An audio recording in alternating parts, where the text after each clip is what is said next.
টান টান উত্তেজনা নিয়ে চলছে জামাত চরমোনাই জোটের আসন বন্টনের আলোচনা। এর মধ্যে বনিবনা না হওয়ায় জোট ছাড়ার ইঙ্গিত দিয়েছে চরমোনাই পীরের দল ইসলামী আন্দোলন বাংলাদেশ। এ নিয়ে দুই দলের কর্মী সমর্থকদের মধ্যে শুরু হয়েছে অভিযোগ পাল্টা অভিযোগ, যা জোট সমঝোতার পরিস্থিতিকে আরও তিক্ত করে তুলছে বলে মনে করছেন বিশ্লেষকরা।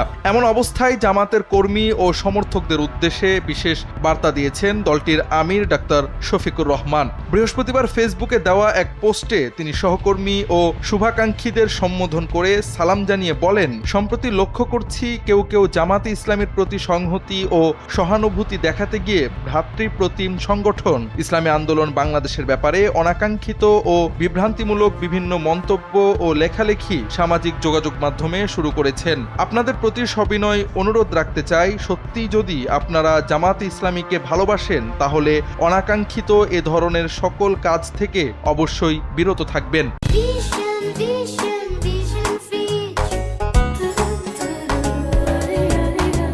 ডাক্তার শফিকের এই পোস্ট নিয়ে আলোচনা শুরু হয়েছে সামাজিক যোগাযোগ মাধ্যমে। তবে জোট টিকিয়ে রাখতে নিজ দলের কর্মী সমর্থকদের সংযত হওয়ার এই আহ্বানের প্রশংসাও করেছেন অনেকে।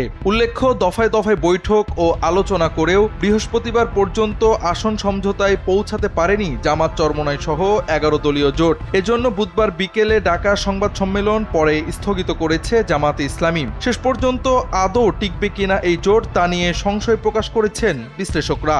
যাদেরকে বিচারের আওতায় আনা উচিত ছিল তাদেরকে বিচারের আওতায় না এনে আপনি